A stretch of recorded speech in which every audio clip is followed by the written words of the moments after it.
So good to see the films together. I feel like I've never had that experience before. I guess we should start by saying thank you. Thank you, MOCA, for having us, for screening these amazing films, and thank you all for coming tonight. I'm stepping in for Anna Katz, who organized this event and who we wish was here.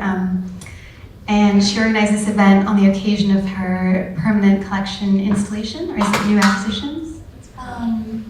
Yeah, I guess so. I guess the acquisitions happened first and then the event, but they were both kind of at the same time. Right. Yeah.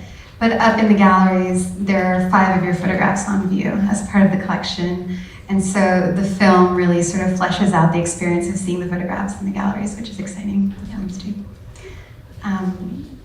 And I get the pleasure of talking to you about them. So what I thought we would do is maybe talk about each of the films individually, and then maybe the journey between them, and then how it sort of connects to the photographs. Does that sound kind of good? Should we start with Tyrant Star? Yeah, I guess so. Do you want to say a little bit about making it? Okay, so just in general, I made Tyrant Star in 2019, I guess, and I was in Vietnam, in Ho Chi Minh City, and I was staying with family. I think, I'd made other videos and stuff before. I'd been making photographs for a certain amount of time at this point, and I think I wanted to, I guess, my photographs are such intense condensations, I guess. I'm always very engaged with, I guess, the discourse of photography, this tension between the documentary and the stage. And, even though the photographs are, I guess, a bit non-linguistic and don't really point to an exact thing out in the world, I would say that my practice is so informed by the history of photography and how photography has kind of shaped human bodies. And I think I wanted to move into video to be able to narrativize this, to kind of expand, to kind of I guess use language and use sound and all these things that I couldn't use in my photographs. And if my photographs are kind of some micro drama, I kind of wanted to create a world around them. And I think, so part of my journey into photography is I was really influenced by these images made during the Vietnam War, primarily by North Vietnamese journalists who were kind of smuggling cameras from the USSR. They just made images that were very different than the kind of I think when you think about the Vietnamese body and maybe if you are Vietnamese or not, there are so many images that are tethered to that mental image, and those are usually kind of these images of suffering that would evoke some kind of sympathy to kind of sway a political opinion, in the 60s and 70s, those images which feel very outdated. But, there are places like this all around the world that are mainly seen through this journalistic gaze. Sorry, I'm going way I think back. It's perfect. Way backstory. But I think Tyrant Star was formed out of a lot of different things, but one key thing is that I kind of, through my, general research, found this intersection point, and it's and it has to do with the year 1959, where the Nikon F camera was invented, and that's kind of the first 35 millimeter camera that was used on a mass level, during by journalists. If you think about it, before people were using more medium format, and there wasn't. So it was the first kind of professional camera that was really small and versatile. So it kind of created a different pacing and type of imagery. And in the same year, Agent Orange was invented, and it was tested on a plot of land in upstate New York by, I guess, Monsanto. And it's just a weird coincidence. I'm not sure if anyone's ever written about it, but I just found the year to be striking. And to me, they're both technologies of exposure, and they're about seeing more and seeing better. And so that was one way into the project. It's kind of about Agent Orange in a way, but that's the least maybe explicit part of it. Yeah, and I guess it would serve also to tell the audience that a lot of your photographs, not to describe what you could see upstairs, but a lot of your photographs kind of capture and contain in a sort of medium frame unidentifiable substances that have a kind of familiarity and a kind of strangeness. They relate to the body, but they also look synthetic. And that the use of light is also really important to them, including light that can kind of stay or that can be fleeting. And in some of your photographic practice, you've used some of the chemicals that are napalm. Oh, yeah. So yeah, which is different than Agent Orange. Yeah, it's different from Agent Orange because I could definitely not use Agent Orange without. But it's related in the sense that it was part of the capture of images during the Vietnam War. That images were both being used. This is maybe more from the Western journalist perspective, but images were being used to depict the horrors that were happening and sort of elicit empathy, but images were also particularly powerful because napalm, when it burns slowly. Yeah, and so sticky. The image is more dramatic. Yeah. And that's kind of the tools that you've been using, this mix of like the horror and the empathy factor, and then the spectacular and the captivating. Yeah. No, it's interesting to think about things that are maybe inherently more photogenic. And napalm is one of those things. And I think the photogenic and the they kind of co-develop in certain ways. They like accelerate certain things. Mm-hmm. And so photogenic goes really well with Tyrant Star because your star, the human star of it is so photogenic. But to return a little bit to this idea of it being about Agent Orange, the film happens in kind of 3 chapters, right? Do you want to say a little bit about that? I actually don't know how it relates to Agent Orange, but except through what you just described.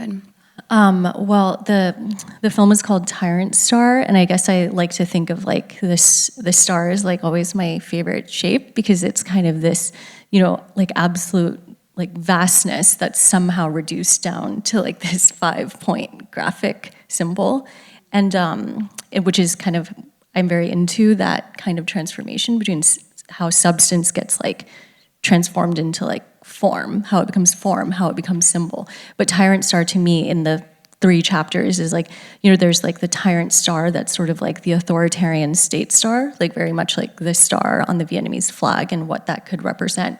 And that kind of tells initially, it's almost like this like miscommunication between an older generation, this like impossibility of like coming back together, or it's sort of like a tragic love dialogue, like the first chapter.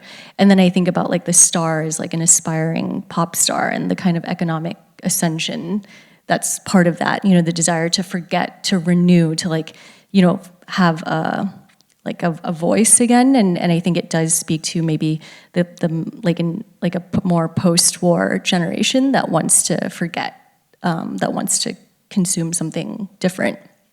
And then I think of the star also just as like I guess this 5-limbed like flesh, and the last part of Tyrant Star was actually filmed at this like orphanage in Vietnam, and there are a lot of these, and they've been kind of more pushed out into the periphery of the city, and it's like a lot of kids, which is a very challenging thing and hard thing to film, which that was the most like documentarian like part of the film. But I think it's just about like the thing about Agent Orange or the effect of photography, or it's about this violence that's like incredibly invisible and impossible to trace.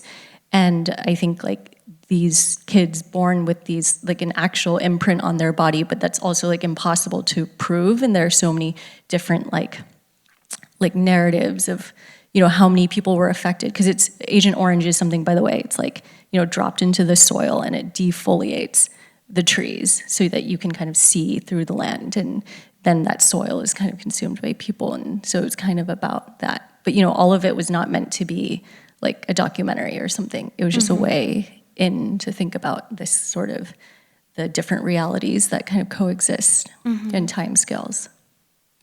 I was struck this time rewatching it, how, and maybe in both films, but let's talk first about this one, how effective sound is to manipulate your experience of what you're seeing, which, like you said, is not something that you can do in your photographs.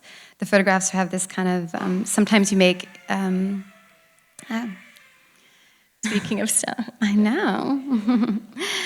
The photographs, sometimes you frame them with architectural installations or with the way you light them or even how you frame them with burnt frames. But the film has this really sophisticated way of using sound to bring the emotional sort of temperature for the viewer. I wonder if there's stuff you could say about that, about sound in this piece in particular, which was the first video you were making after making stills. Yeah, for the sound, like for both videos, actually, I kind of made the important parts of the sound before filming. So in a way, the sound scripts it for me. I also worked with my friend Ryder Bach on the sound, and we would have a really, really steady communication around sound throughout the filming, like almost on the daily. If I felt like something was like needed to be adjusted or I was thinking through something. And I also, as like an artist, like collect a lot of sounds. And one strategy like I use for Tyrant Star and a little bit in If Revolution too is I would kind of rip sounds from YouTube of like actual helicopters used during the Vietnam War, like actual sounds. But I think like I'm very interested in this I like turning sound into music and music into sound. None of the sound in either videos are like diegetic, meaning, they're all synthetically recreated or created. So yeah, I mean, sound is like the point in which something can be alienated. I don't know, but I think sound is a lot like photography to me, and I approach it a lot like it, like where I kind of take something that feels like raw or something and then alienate it, digitize it, like transform it. Yeah. You're saying they're found sounds because you collect them, but then you recreate them so that they're this sort of synthetic version of themselves in your video? Yeah. They become like, like using like software or whatever, you can turn sounds into notes and yeah. That feels really akin to how you make your photographs. This idea of making these kind of sculptural little installations, micro dramas, as you've said, as has been written about you, right? And having them kind of seem like something else, or seem like they would be like something organic when they're actually not. Or maybe we can start talking a little bit about If Revolution. So you made Tyrant Star, you kept making a lot of photographs, and then you set out to make If Revolution, and it was actually kind of hard to get to make it, right? You had to get to Poland, and it was the pandemic. I was privy to that. You were trying to get to Poland, and you knew you had to get to Poland to do it.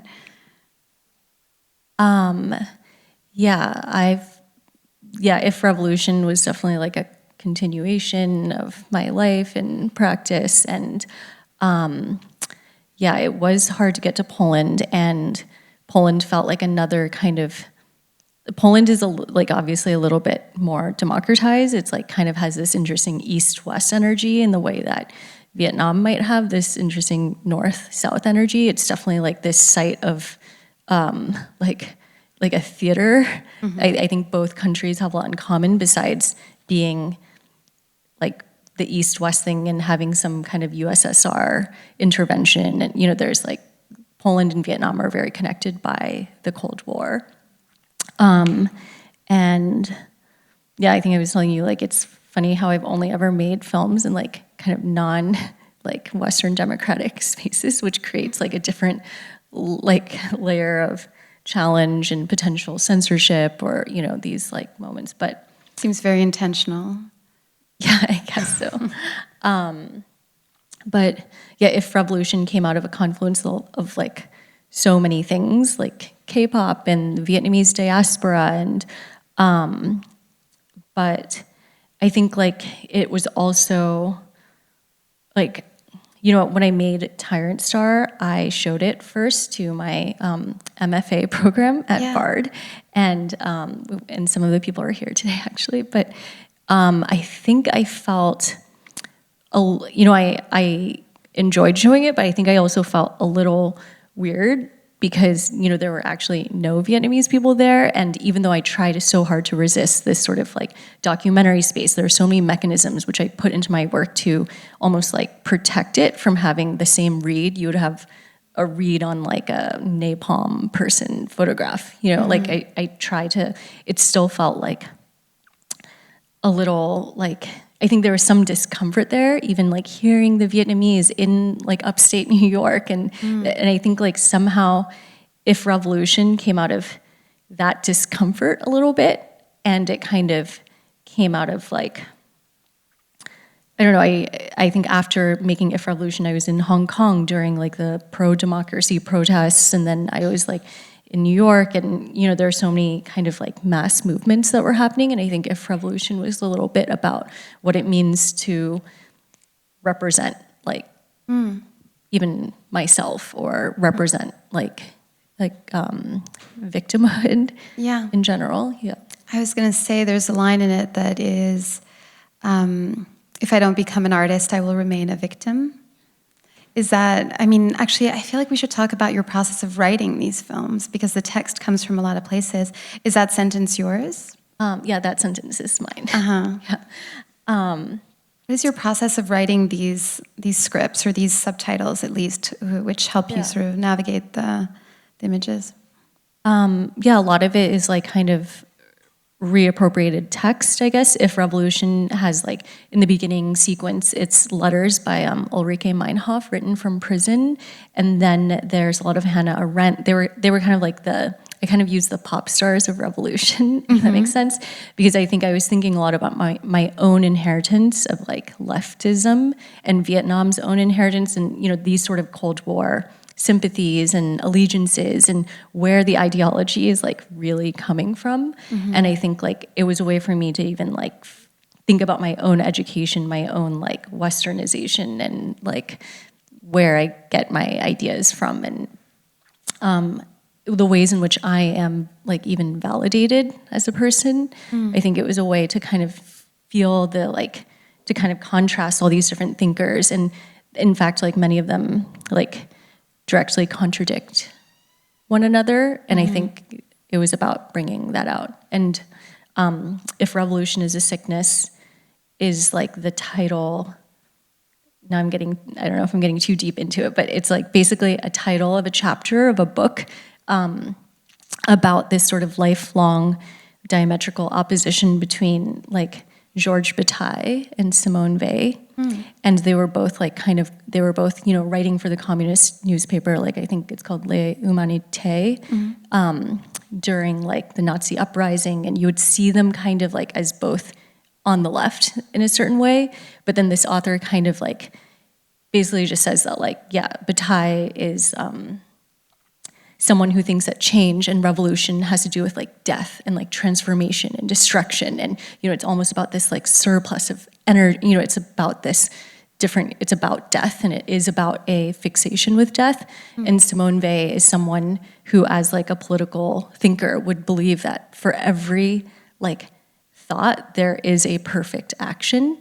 And I really see those two ways, like this sort of like anarchy, this vitalism, and then this sort of like activism that's about like self-effacing, like self-effacement in order to make things change. So I think If Revolution was a lot about thinking through that tension, and how there's something that's lost on like each like method. Yeah. Yeah.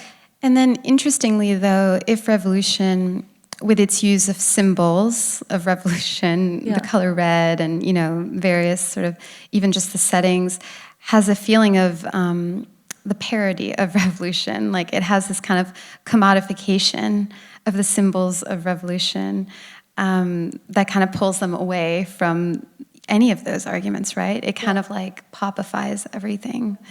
Yeah, I think that is like the risk in the work, is just making it seem like quite profane or something. But I think also, you know, we can't, like, I think as we form new revolutions, we always have these like full-on images of other revolutions that we kind of take on also. You know, there is no kind of original revolution without it being like kind of, like imitated, or you know, even in the way the kids dress and like the fashion, and you know, all of these things, like they all have those references. And I think K-pop was this really important like way into that kind of like exchange, because like a lot of K-pop videos and like I don't know, like NCT and like BTS, I kind of got into If Revolution because I noticed that they were filmed like in Russia and the Ukraine, kind of in these sort of post-war landscapes in this very like aesthetic kind of fashion way. And so I was kind of interested in like that. Yeah, I guess I feel like the film really plays with that tension between what is seductive and then what is so seductive that it loses its efficacy. But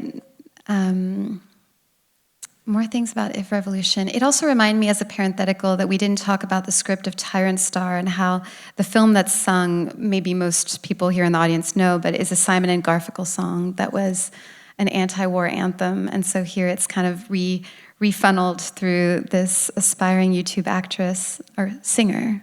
Yeah. Aspiring singer. So there's this constant like reframing or reappropriating of the language of counter-revolution. Yeah. Or and so symbols in so many different ways are being reprocessed. Yeah.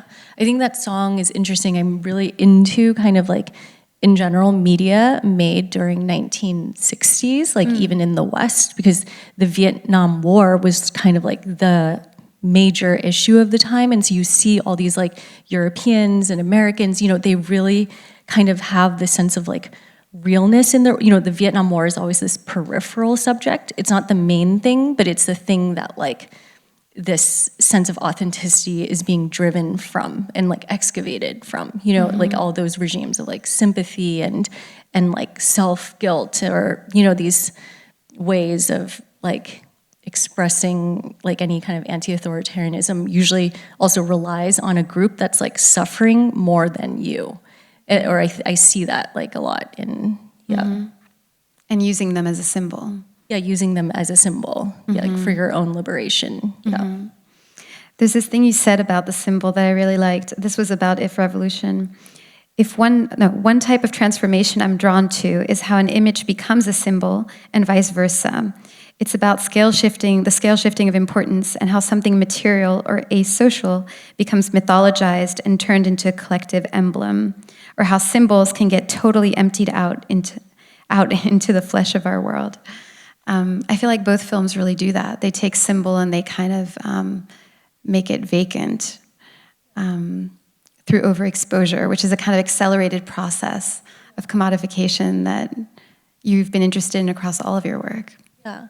And then I think I also experiment with like trying to symbolize something that is just flesh. I think I do that in my photographs like a lot, but also in the films, like, you know, like kind of, I was even asking myself, like, what is this strawberry in F Revolution? But I show it enough, it becomes a thing that becomes like part of the journey and is like reflected in other, you know, and like there are little objects and things where I kind of, the experiment is like, can I turn this thing which has no meaning into some, you know, and I think it's about how the camera is able to do that, like in both directions. Like it can give life and it can take life away and it can individuate you or kind of make you seem like just part of like a mass, you know, and those like movements can be very violent, but I'm not like into one direction or the other. I'm just interested in how like that can move back and forth.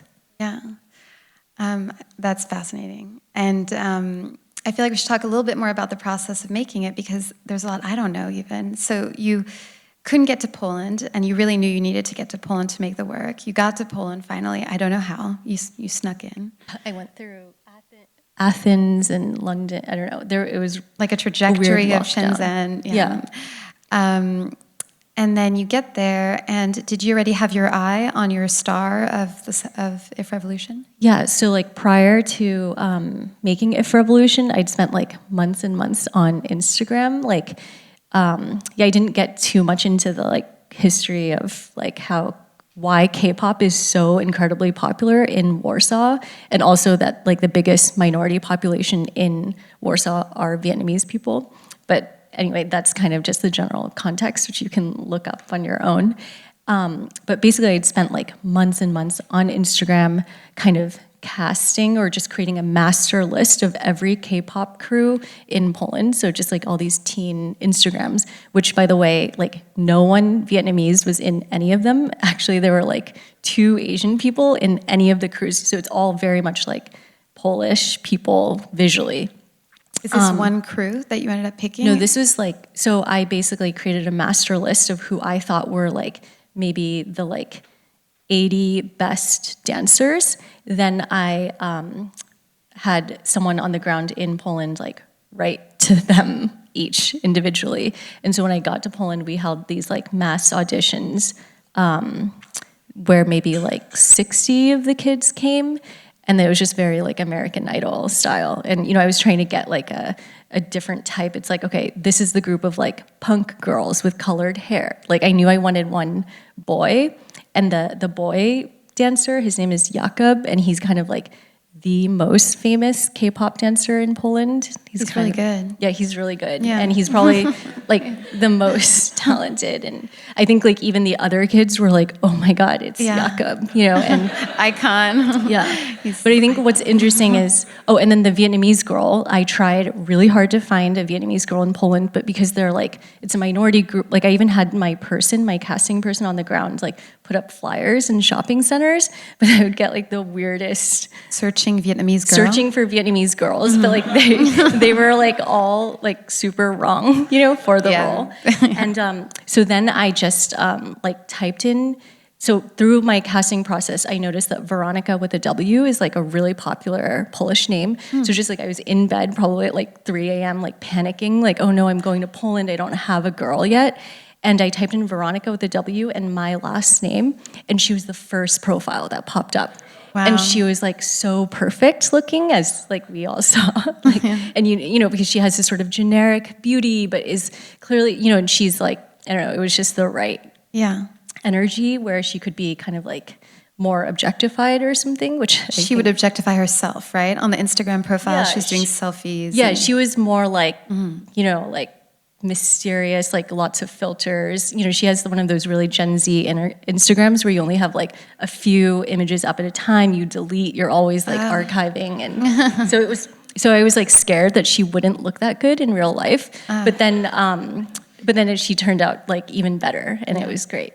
But yeah, I held those auditions, and the kids were so amazing. And what's really interesting is that after I finished the project, so like, you know, I'd obviously picked kind of the best person from each crew, like across a number of crews.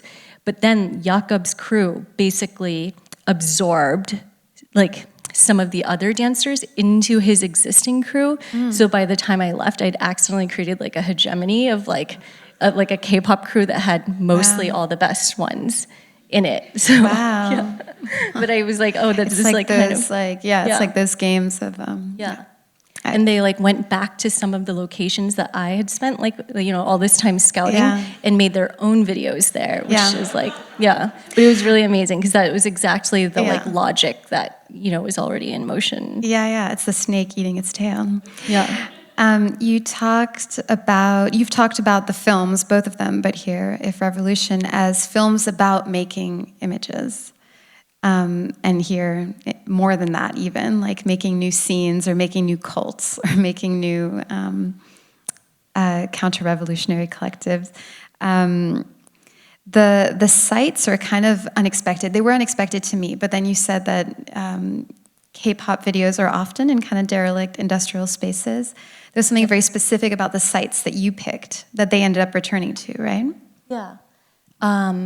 I picked like some sites for their kind of their vibe, and then other ones are like pretty like historically significant. There's like a Warsaw Uprising monument. There's, you know, I filmed at the Jewish cemetery. You know, there are things that maybe are very loaded and I guess like heavy in some way if you live in Warsaw, but also some of them are just become very like civic. They're just like civic sites. Oh, and I filmed in front of this, the Palace of Science and Culture, which is like a gift that Stalin gave to Poland, but it just, to Warsaw, and it just is in the middle of the city and takes up the most space ever.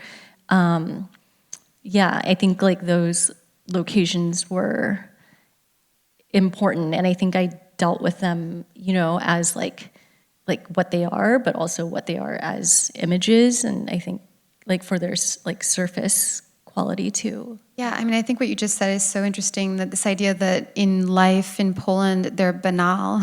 Yeah. There's civic space, so there's space that you just use, but then in your image, in your film, they become so loaded. They feel like the archetype of ideological architecture, you know? They feel like an embodiment of political belief. But I guess that's kind of what you're getting at, the idea that what happens when you make an image of something and also then you distribute it around the world. Like, If Revolution probably has a really different aesthetic experience in Poland than it does here, right?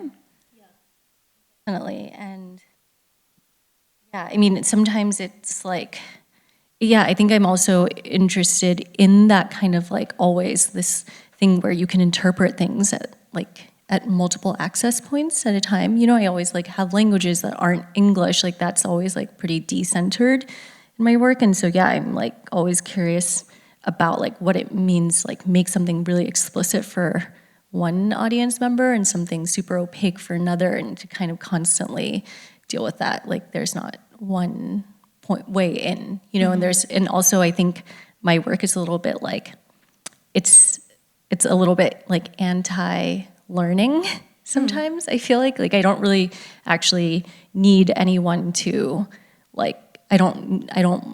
I want someone to be able to access the work without a lot of context sometimes, or maybe even think that they have a context for something and not be able to like necessarily be educated about a thing. Yeah.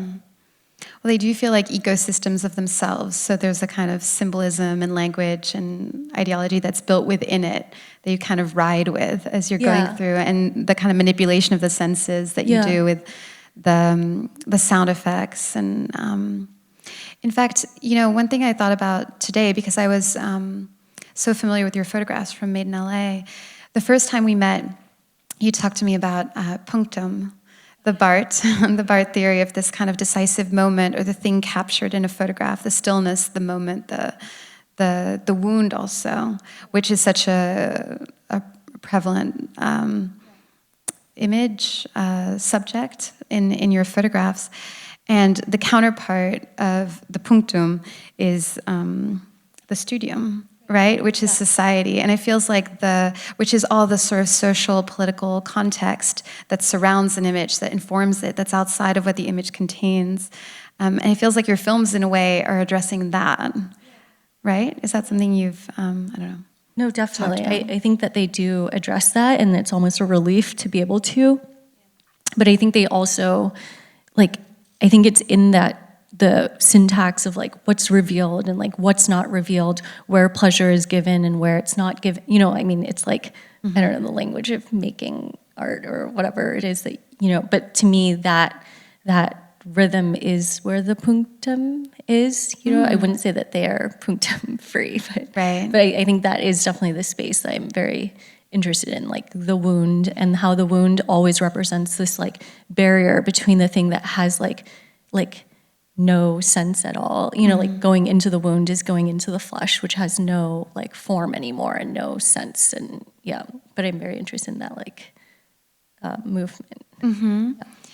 And so your first film that we watched is set in Ho Chi Minh City and is stars or sort of features singing. And then the second film, set in Warsaw, features dancing. You just made a third film. I just made a third film in China, and it's kind of about an actress. And so I think of it almost like a trilogy or something about like the triple threat. Because I think I'm very, like we were talking about this a little bit yesterday, that, you know, like when I always ask like my artist friends, like I'm always like, do you think you're a repressed actress, pop star, or dancer? And I think like everyone like gets really excited, because I think like a lot of artists, you know, they become artists because they're like unable to just be like this channel, you know, they're unable to just be like the body and perform, you know, they're too neurotic or insecure, or there's something like wrong where they can't just like be themselves, and they have to like, I don't know, I guess that's how I feel. And I think like sometimes like, yeah, like the dream of being a singer, like that desire is about like pure voice, like the dancer's pure body. And I would say like the actress is almost like pure emotion, you know, to be able to really channel that and manipulate it and all these things. And I think like maybe mine, I'll reveal, is an actress. And I think whatever neurotic thing made me be on the other side of the camera is like, will never go away, but it's like that tension is really interesting to me. I'm very interested in these like spaces where it's like this body which is supposed to channel like something so individual has the capacity to channel something so collective, and like how a body like a pop star like or a dancer can like literally channel like historical trauma. And I mean like I feel like that happens all the time, you know. That body can access like different time spaces, and I guess it's what I'm unable to do. But so you're representing it. You're making these images about these vehicles, or you're making these films about these vehicles that are no longer individuals but are archetypes, or become these things that can kind of be larger than themselves. They're symbols. Yeah. And like, you know, in If Revolution, there's a lyric that's like,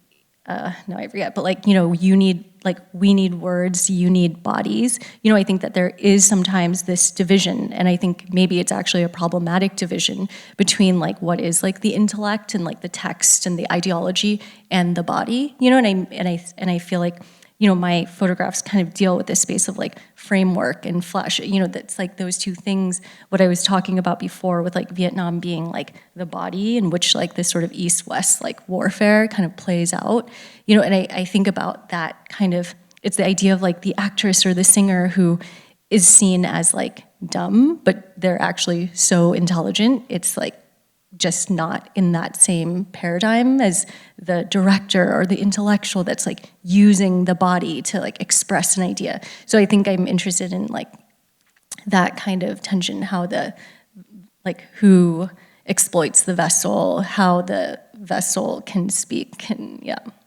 And then there's this other layer that we didn't talk about yesterday that's also that each one of these vehicles, you know, for the collective end up being co-opted and filled, but for the individual are also about a kind of celebrity. Like all of these are modes of getting into another sphere as an individual, as a human in public. And what can I say about that, celebrity?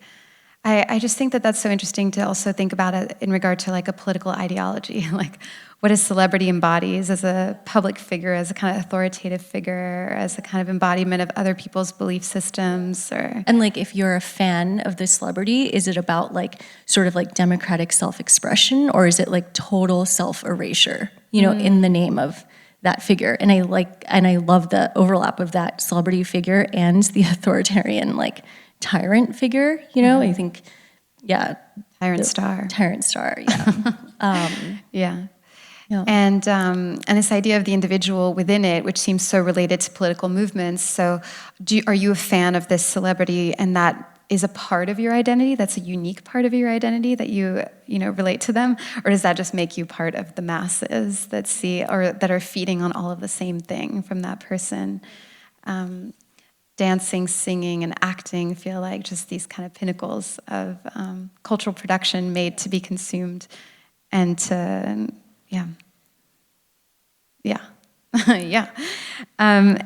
I guess as a maybe last question, and then we'll open it up to a Q&A.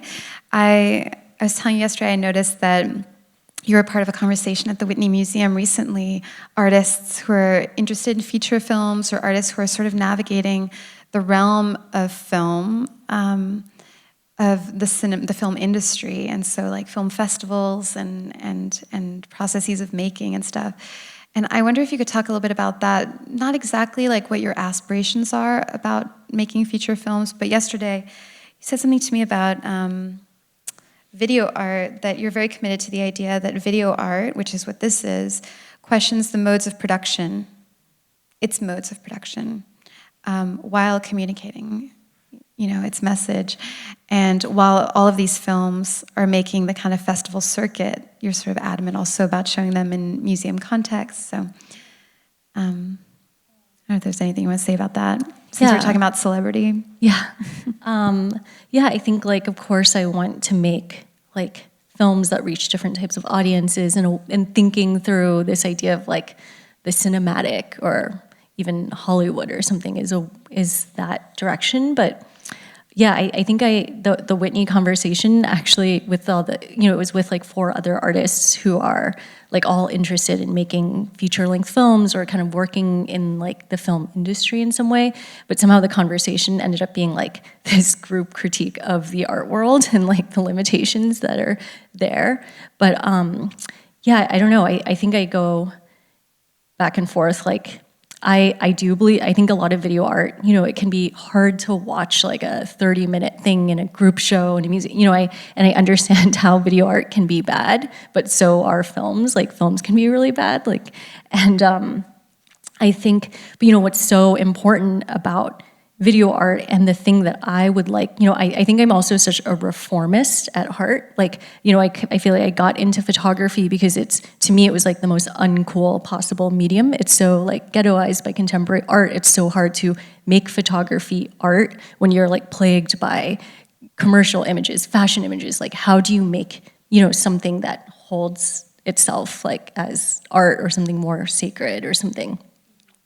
And I think I feel that way about film too, where, I like feel like video art teaches you things about like scale shifting, about, putting things together. It actually allows you, if you're thinking through it and making it on, I think the limited resources thing can actually be beneficial in certain ways because it really helps you think about what the medium is, and it can actually bring this certain kind of awareness. And I think like, reaching a mass audience is like great and all, but it's not the like, I don't know, I don't think it's, people think like, yeah, you just make a film, but you don't question how it's made. Yeah, or how it's received, maybe? Yeah, and how it's received. And I think, I was talking to you about how I always like romanticize French New Wave because it just seems like this space where, there are people who are thinking about the medium making films, and they were really great. And like, and I think that space will open up more, and we're kind of in this weird zone right now where it's so like, Hollywood is so big, and the idea of like the independent as like the ethical, like, it's almost like the indie movie has to be like global and ethical and, carry like all the justice in it. And then like Hollywood movies can do kind of whatever. I don't know. It just seems like kind of bad right now. But maybe it always. It seems so related to what you've been talking about in terms of visibility and images. The more visible an image is, the more its message is unclear or vulnerable to recontextualization. So, okay, let's open it up for questions. It's hard to see you all. Oh yeah. Hi. Can you talk a little bit about, there was more writing in the second film, just because of the subtitles, but I've read your writing before, and I'm curious, I guess, when you're making films, just like what the process is. Does the writing come first? Not that it matters really, but I'm just interested in your process of like, between the writing and the images and like how you're composing the video. I'm just curious about that. I would say that, well, in Tyrant Star, I had the writing first. They're Vietnamese folk poems that are kind of like passed down, like it's like an oral tradition space. I think actually when I write the films, like I think of the text, in the way that I don't use English sometimes. I think of the text, the sound of the voice, all of those things is kind of like co-developing at the same time. So I will literally like find the right font and try out a lot of different texts. I usually know what I'm doing. I know what tone, and I know if it's first, second, third person. But I think to me, like because it's subtitled, it's also like a visual experience, almost like making a meme or something. And so the text to me has all those dimensions, and of course I think about the meaning, but the meaning also has to match somehow everything else. Yeah. Complicate. Or complicate. And yeah, usually, the text is not in service of the image. It's about that relation too. So as things are developing, I will shift it around.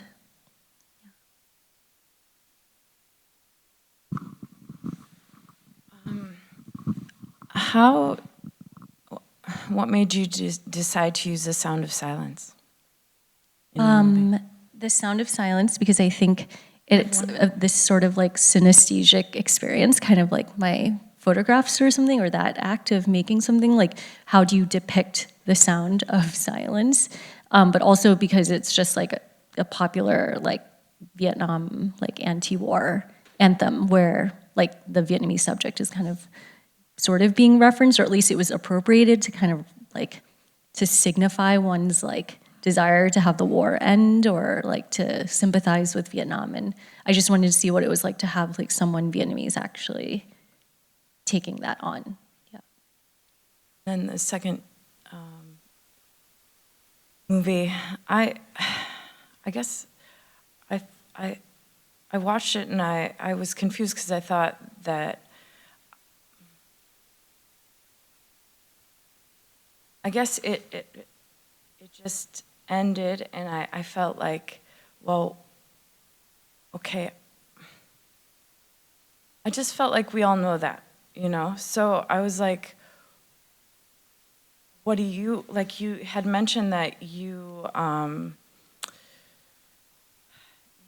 there's somebody that you were reading and you look up to who talks about, I can't remember the name you used, talks about like fixing things and, do you remember? Yeah, Simone Weil. Yeah, so I always come back to that. Like, I always like to see something and I'm like, there's gotta be something in there that gives people a hint of something that can be done, you know? I just felt like, okay, because you know, everybody knows that every day, you know, every single day we know that second movie. So, I'm sorry, I don't mean to be rude or insulting, I just... Yeah. No, I get what you're saying. I think like that's also something, you know, like that I'm dealing with through the film. It's not that I don't think that there's like action to be had. I think more so my role working with images and the camera and like these tools in which these things are televised, they are encouraged, you know, like where the narrative like comes from. It's also like, yeah, like I think the film is a little bit about like the co-optation that can happen.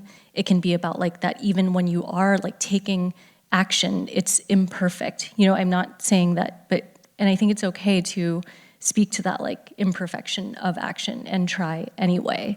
And I think it's more about breaking apart this like very debilitating binary between like what like you, I don't know, what like either you destroy something or you make it perfect, you know? And I think that is actually more debilitating in our culture than like the like, you know, we just think we have these set options, but that's not true. And I guess I just want to like complicate like these sort of binaries like in politics.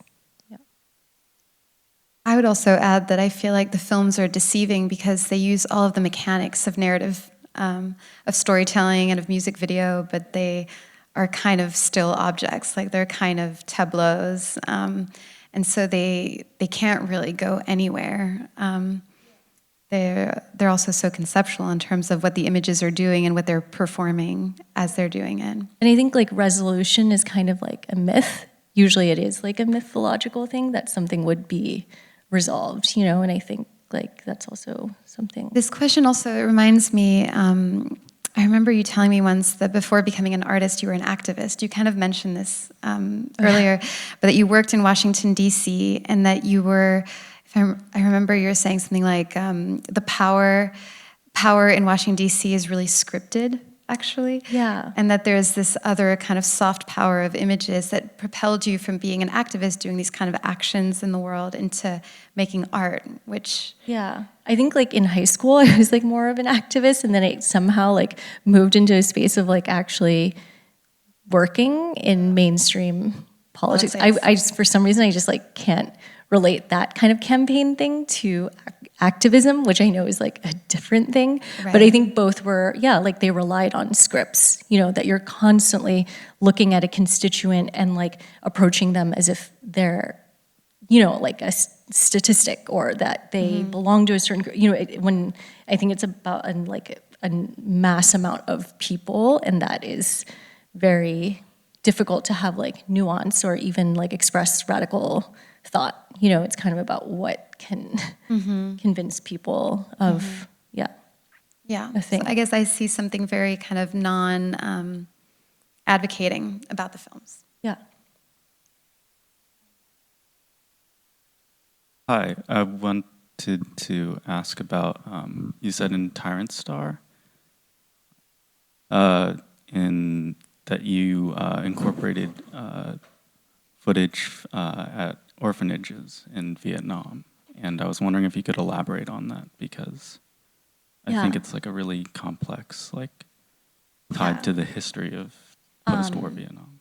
Yeah, it is very complex, but like actually, in Tyrant Star, there is a scene of these photographs on the ground, and they're actually like maybe the first photographs I ever took. And I remember I think calling my mom and asking for them, because I went back to the same orphanage, which I have visited like throughout my childhood, I guess. So it's like something that I actually have like proximity to through I guess some form of like aid work. And yeah, so it was really complicated. I think I was just like, I think part of it, I was just like, can I do this? Like, it's either like kind of making this invisible or going there, or, how, and it was something I was like figuring out, and it was extremely complicated, so emotionally taxing, and a very, very intense experience to be there. And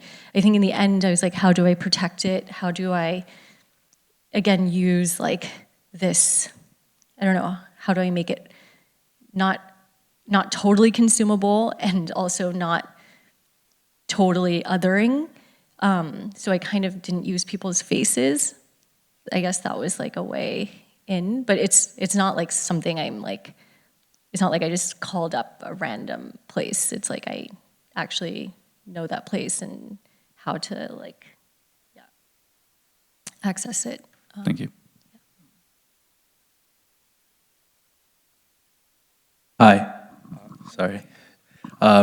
First of all, I really enjoyed your artwork. I'm a filmmaker myself, so I was able to, kind of have a little more intimacy with your depiction here, and it felt really emotional. I felt like at any moment, like any of your subjects or characters could like break out crying, and it probably would be like the most beautiful thing. So I'm wondering, since you are embarking on this filmmaking journey, like if you made a feature film, like I don't know if you thought about that, but like what would that be like? What would that look like? Well, I did just finish making something that is over 60 minutes long on, I guess I would say an art budget, but it was, and that was, but I do have this idea. I do want to make this feature film. And you know how I was like, I've only made things in kind of like non-Western democratic spaces. I actually really want for my next project to make something in America and in Northern California. And kind of about, I feel like I shouldn't even say it because it sounds so problematic, but it's about a problematic topic, I guess. And but I would like to make something a little bit more narrative, sure, but not necessarily like a Netflix movie, but just something That resolves. Yeah. But I would really like to.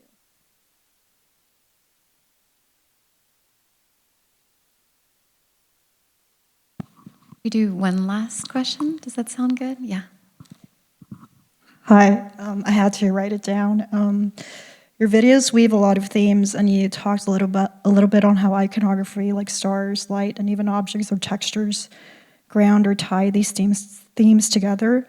Can you expand on this balance or lack of between theme and iconography or object? Sorry, what was the last between? Between theme or iconography and object. theme, iconography, and object.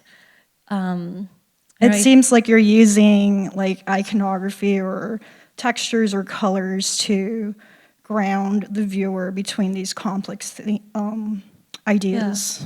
Yeah, I think it's also like, you know, I think about like human versus non-human, like the inanimate, the animate, like this sort of life-giving, life-taking away thing and the hierarchy of that. So that's like one thing why I like focus on things that just aren't like human beings, because I am interested in like, I don't know, giving life to other things. And I think that I think what can feel like, you know, this thing that feels like what can feel profane or so pop is that, yeah, it is about like kind of flipping all the hierarchies between things. And sometimes that makes people like uncomfortable, you know, to treat like humans like objects and objects like humans. But I think I am more so speaking to like the ability to do so.